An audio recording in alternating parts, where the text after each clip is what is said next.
Mr. Pedro, how are you, man? I'm doing well, doing well.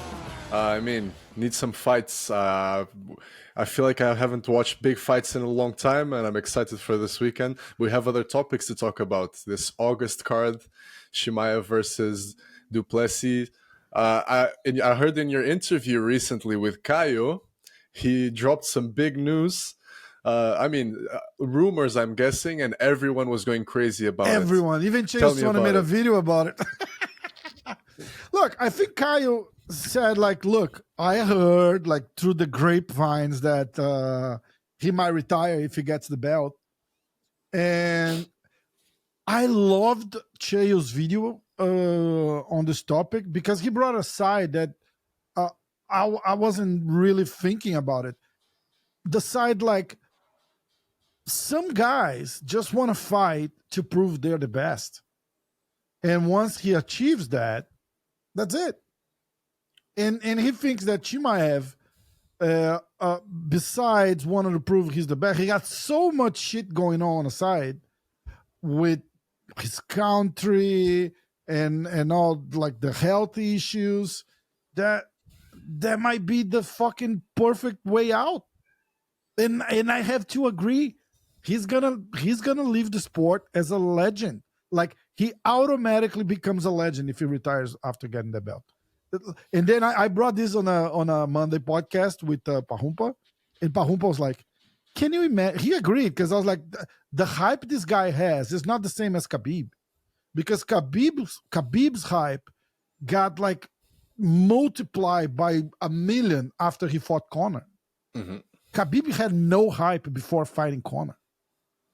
He becomes the champion fighting Oya Quinta in Brooklyn, New York.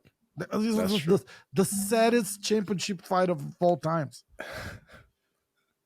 So after he fights Conor, he becomes Khabib, right? Like Exactly. Yeah. the GOAT and the unbeatable and all of that. Chimaev already has the hype. If he becomes a champion on a legit fight like against Du Plessis, can you imagine? He goes there, he does to Dricus what he did to Whitaker, Not happening. It's not happening. and also, then he retires. yeah, This guy is gonna be at, like, instantly on the same shelf as Khabib as a GOAT. Khabib, GSP, Chimaev, and like Mount Rushmore. By the fans, that's not what I think. But Yeah. the fans are gonna fucking bring this guy up to the sky. I'd like to think better of the fans. I'd like to think that fans at least keep in mind the title defenses. I think it's important. And there's two things I think about this. So he's going to prove he's the best, right? But you know how it is. Once a guy gets to the title, there's always, like, an asterisk. Okay, there's this up-and-comer guy. This guy is going to be the guy to beat him. This guy is going to be the guy to beat him. And if he retires, there's always going to be people talking, this guy would have beaten him, you know? So after a while, for like a couple months, people are going to be like, yeah, this guy was amazing. He retired on top. He really was the best.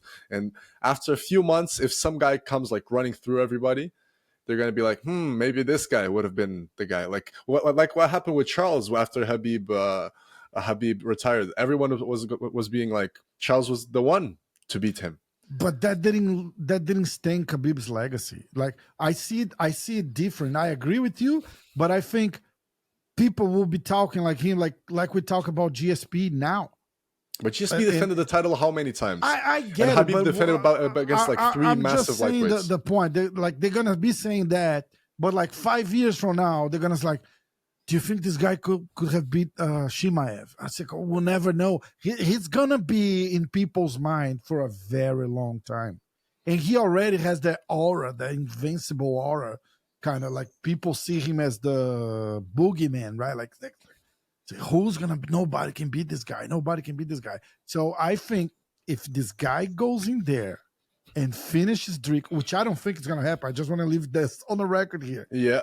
And does to Dricus what he did to Whitaker, and retires, he's right there. People are going to bring this guy so high up, it's going to be insane. If he has a fight like he did with Gilbert, I think half of the hype goes away. because they're gonna say, look, if he wins, maybe not, but That's another topic because Khabib didn't have that many asterisks in his career. he was so dominant. He had the early fight that he won by decision against Brazilian Gleison early Tibau. Gleison Chibal. There's a question there who actually won that fight. I mean, in the Khamzat fights, you can argue that he could have lost to Usman in a decision. And in the Gilbert, it was a very close fight. So those are, you never saw Khabib getting in that much trouble ever. I agree. So not on the same level there. And another thing, I think Khamzat took a little bit too long because he came in like super quick in 2020, fought 3 times in a span of like 2 weeks or something like crazy like right? that. Yeah. And then it slowed down. You expected him to be. People were saying, this guy's going to be a 3-weight world champion. He's going to be a welterweight world champion, a middleweight world champion, a light heavyweight world champion. And he's still yet to fight for the world championship at any weight class. So it took him a long time. He didn't find nearly as many guys as these other names you're mentioning. I don't know how many fights he has in the UFC. I'd say like maybe 9 fights. I don't know. I'm not just sure. Completely on the top of my head. Yeah, he didn't fight that many people. Out of the top guys, he hasn't fought that many top guys. So I don't think he has that big of an aura. However, I mean, if he does end up running through Dricus, also I don't think it's gonna happen. It would be insane. Can we agree that Khabib fought 3 very tough guys? Yep. And that's about it. Like, I'm talking like top 10, right? Let me look at his record. Which was Conor, Justin Gaethje, and Dustin Poirier. Dustin Poirier almost caught him on a guillotine, though. But that's true. That one hurts to this day. He will pass away, but he wouldn't tap on that. That's true. Right? I mean, he fought some well-respected guys. He fought Edson Barboza. Yeah. But the thing is, the way he did it, right? He completely shut these guys out. Yes. And that didn't happen with Khamzat. Khamzat didn't shut Gilbert out, didn't shut Usman out. He did in the first round, but not after that. Mm-hmm. And there's another thing. I honestly, the UFC is bringing this on themselves because I don't think that they've been doing that great of job lately, just booking the right fights, making the big fights happening. All these champions are getting to the championship, and then either they want to move up to the next division, and now you're having these guys wanting to retire after they win belts. Crazy, you know how right? bad that is, right? It's terrible. Because you're never going to have a lineal champ anymore. That's what it looks like. In the divisions. Right? And Topuria comes out saying, "Oh, UFC made me promise that I would not go up and challenge Islam for the belt." And then, like a week later, you have Dana White saying, "If Islam wins the belt, we automatically have a super fight." So, like, that's what they want. They just want super fights. I think we should start looking at the UFC. Where are they though? Where are the super fights? When was the last time we had a super fight? We had Volk versus Islam. Topuria versus Charles was kind That's not a super fight. It's not 2 champions, not 2 current champions. Oh, I What agree. I mean? Okay, yeah. So then it was Volk. It's a big fight, but it's not a super fight. Yeah, I still think, I said that many times, I still think that for super fights, both titles should be on the line. As long as we agree that both guys can be at either weight. Right, so like in Volka's case, Volka could go up. Islam should be able to make Volka's weight too, and then how would that work though? Like, if they're fighting at lightweight, you're gonna make Islam make featherweight? Well, he should. If it's a super fight, for me, it will have to be both belts on the line, as long as both guys can make both weight classes. And then it's a super fight. Otherwise, don't do otherwise, you got to do like Topuria did. You vacate the belt and then move up. You don't fight as the champion on the other division because it's so comfortable. You can go, let me just see how it is. Then I see what you're saying. Get his ass kicked. And I was like, all right, I'm going to go down. I'm still the champion there. Fuck off. it's you have like one free title fight, right? Because Yeah. I mean, but that would never like happen, because it's always you need to give the props to the smaller guy moving up, willing to fight a bigger dude, and the bigger But dude what does most he have probably to lose? I mean, he doesn't have anything to. I mean, nothing to lose. But that's what makes it challenging. You can never make Islam trying to make the lower weight. It's never going to happen. Yeah. So I don't know how that would work. I can't agree with you in that idea. Yeah, but I think it needs more to be a super fight. It needs more. You know, just the smaller guy going up. That's what we see all the time. Like, it needs to be more on the line. That's what. I mean, just if mean it's like, a guy, it needs to be more on the line. You know, like for the smaller guy. Yeah, for everyone. Like, so the smaller guy has nothing to lose moving up to like Adesanya and Blachowicz. He goes there. It's like, oh, all right, yeah, it didn't work. Okay, I'm gonna go back. I'm still the chip. Come on, but it's really big if he wins, though. And but it honestly, is. But what the point is, like, we don't even talk about Chimaev anymore. But the point is, what does he have to lose? I think he needs at least to lose his belt. The least is like, look, you're not the fucking champion anymore. You go there, you lose your belt to the challenger, to the other guy. He's gonna be double champ, even though he's not gonna defend or whatever. But he needs to lose his belt. At least he puts something on the line. Because right now, those stupid fights. That's why everybody wants to do that. Yeah, that's why we're talking about that. Because everybody wants to do that. Exactly. It's like, oh, I mean, it's a hard topic. I want to be a double champ. It's a hard topic because you can stay here for the entire day. The thing is, for example, I think it's fair for a guy that has defended his belt a bunch of times and has run through the entire division to try and move up. The thing is, if he vacates it, the next guy that wins the belt, people are going to be saying, he's not the actual champ. The actual champ was that guy. So I actually want to see the champ lose the belt to a guy from his division.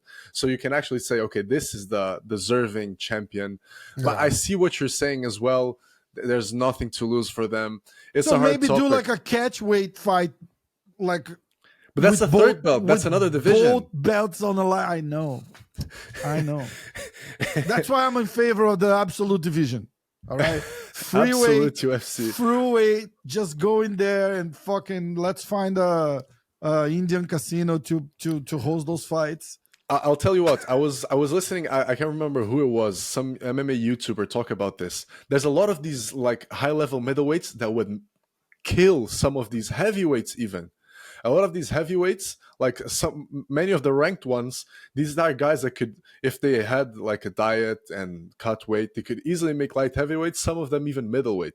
Like Dricus, if you put Dricus against a couple top 15 heavyweights, I'm betting on Dricus, not gonna lie. 100%. And so I'm down for doing an open weight, middleweight up. I'll even go welterweight up. Welterweights, I'm not sure. Yeah, I don't know, man. I don't know. I think so. Like, you don't think like Chimaev could win against Stipe? Oh, maybe, yeah. See, you see what I'm saying? Like, but Chimaev is a middledweight. He was killing himself at welterweight. It's all a matter of a matchup. You know, like you get a guy like I don't know, like Justin Tafa and Charles. Charles can finish Justin Tafa in 2 seconds. That's insane. That's an insane thing to say. Look, the point is, do you think Chimaev will be considered one of the GOATs, one of the greatest, if he wins the title in a crazy fashion way, like finishes Dricus in the first minute or so, like he did with Whitaker? Do you think he moves to the GOAT shelf or not? No. I think you see the history. In the history books, you have guys with a bunch of title defenses. And before they win the title, they fought all the guys in their divisions, ran through every one of them, like completely shutting them out. There's a lot of names above him. So I don't think so. He has a lot more work to do, in my opinion. I mean, he's a monster if he runs through DDP like he did Whitaker. But not up there in the GOAT list, no. Not yet. Let us know what you think. If you're watching this, just drop a comment there. Let us know what you think. If you don't think anything, just drop an emoji to help with the engagement. We'll see you in the